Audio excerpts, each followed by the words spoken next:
안녕하십니까, 엑스텐입니다. 간밤 미국 증시는 지난 금요일에 하락세를 딛고 반등에 성공했습니다. 참 주말 동안에 우려가 많았는데요. 참 다행입니다. S&P 500 지수는 0.9% 상승, 다우존스는 0.8%, 기술주 중심의 나스닥은 1.5%의 상승을 보였습니다. 국제 유가는 하락세를 보였습니다.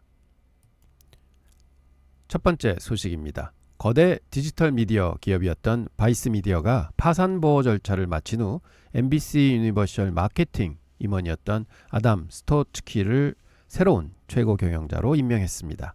이는 회사가 기존의 뉴스 중심 콘텐츠에서 벗어나서 스튜디오 및 광고 사업 부분을 강화하면서 새로운 활로를 모색하려는 전략적 움직임으로 보고 있습니다. 전통적인 디지털 미디어 강자가 생존을 위해 몸집을 줄이고 핵심 사업을 재편하는 고육지책을 쓰고 있는 것으로 보입니다. 앞으로 미디어 산업 재편이 더욱 가속화될 것으로 보입니다. 요즘에 신문지상에 보면은요, 이런 미디어 그룹 기사들이 많이 나옵니다. 그래서 지금 미디어 산업이 굉장히 재편이 많이 되고 있구나 하는 걸 느낄 수 있습니다. 두 번째 소식인데요. 트럼프와 머스크의 갈등이 머스크의 핵심 사업에 실질적인 위협으로 확산되고 있다고 합니다.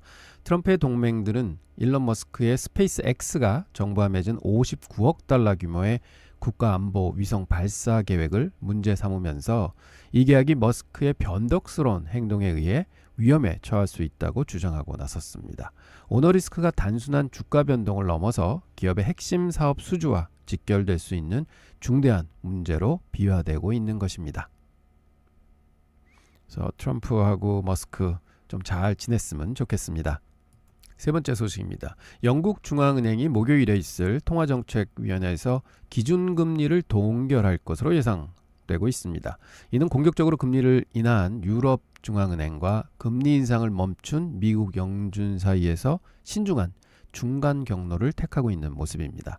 주요국 중앙은행들의 통화정책이 각국의 경제 상황에 따라 다르게 나타나는 탈동조화 현상이 더욱 심화되고 있는 것으로 보입니다.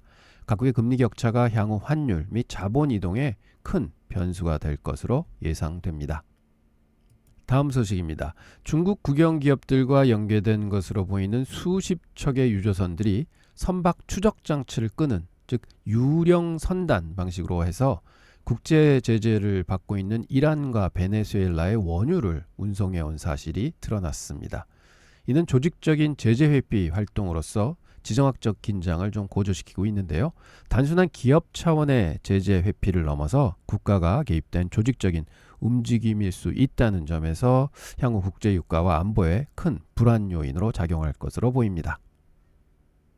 자, 이번에는 기업 뉴스입니다. 브로드컴 얘기인데요. 반도체 기업이죠. 브로드컴이 AI 칩에 대한 강력한 수요에 힘입어서 3분기 실적 전망을 상향 조정했습니다. 특히 구글과 같은 특정 대형 고객을 위한 맞춤형 AI 칩 사업이 성장을 견인하고 있다고 하는데요. 이에 따라 주가도 급등세를 보이고 있습니다. AI 반도체 시장이 엔비디아의 범용 GPU뿐만 아니라 특정 목적에 최적화된 맞춤형 칩 시장으로도 빠르게 확장되고 있는 것을 증명해 보이고 있는 사례입니다. 브로드컴 주가를 한번 보시겠습니다. 최근에 무서운 상승세를 보여왔죠. 그래서 한 7, 8일 전에 고점을 찍고는 조금 내려오다가 최근에 다시 좀 상승세를 타는 모습입니다. 그래서 보면 4월 초에 그 저점에 비해서요. 지금 최고점까지가 거의 84%의 수익률을 보이고 있습니다. 그리고 최근 애널리스트의 그 호응도 굉장히 좋은데요. 여기 보면 현재 레이팅이 평균 레이팅이 4.6까지 올라가 있습니다. 보면 그 바이가 31명이 바이 추천을 하고요. 그냥 스트롱 바이가 7명이나 있네요. 그리고 목표가가 현재는 280불까지 올라와 있고요. 최고는 340불까지 보는 애널리스트가 있고 저점은 한 210불 선에 놓여 있습니다. 현재 주가는 252불 선에 놓여 있습니다. 그리고 그동안 주가가 얼마나 탄탄하게 올라왔는지 보여주는 그래프인데요. 보시면 3년제 수익률인데 지금 현재 역대 최고치 3년 수익률 410% 10%를 기록하고 있습니다. 3년 동안 3년 전에 사서 지금까지 가져왔으면은 410%의 수익률이 나고 있다. 이런 얘기인데요. 야, 진짜 브로드캄 대단합니다. 다음 소식입니다. 세계 4대 회계법인 중 하나죠. PwC가 영국에서 기록적인 9,800만 달러의 벌금을 부과받았다고 하는데요. 수천 명의 직원이 수년간 내부 교육 시험에서 답을 공유하는 등 조직적으로 부정행위를 저지른 사실이 적발돼서 벌금을 받았다고 합니다. 최고의 전문성과 윤리를 자랑하는 기업에서 발생한 조직적인 도덕적 해이, 브랜드 신뢰도에 치명적인 타격을 줄 수 있을 것 같습니다. 다음 소식입니다. 소프트웨어 기업인 어도비가 자사의 생성형 AI 파이어플라이라고 있는데요. 이것을 마케팅 및 데이터 분석 소프트웨어에 통합해서 단 하나의 프롬프트로 전체 마케팅 캠페인을 생성하는 것을 목표로 해서 작업을 하고 있다고 합니다. 이는 AI를 활용한 비즈니스 자동화의 새로운 지평을 여는 것이라고 하는데요. AI가 단순히 컨텐츠를 생성하는 것을 넘어서 마케팅과 같은 전문 비즈니스 영역의 전체 워크플로우를 자동화하는 단계로 진화하고 있는 것을 보여주고 있습니다. 어도비 주가 한번 보시죠. 이러한 내용들이 시장에 좀 알려져서 그런지 큰 폭으로 어제 한 3% 정도 상승을 했습니다. 근데 그동안 어도비 주가 보면은 계속해서 200일 한번 깨고는 연초부터 지속적으로 빠지기 시작했습니다.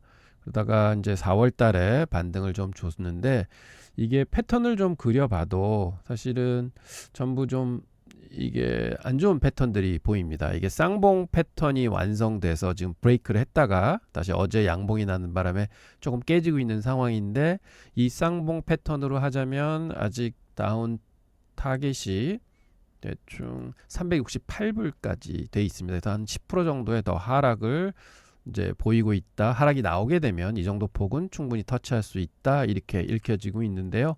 이번 소식으로 인해서 다시 어도비가 좀 상향으로 높게 올라갔으면 좋겠습니다. 저는 200일 2편까지는 좀 탄탄하게 올라가줬으면 하는 기대를 가져봅니다. 이제 마지막 소식입니다.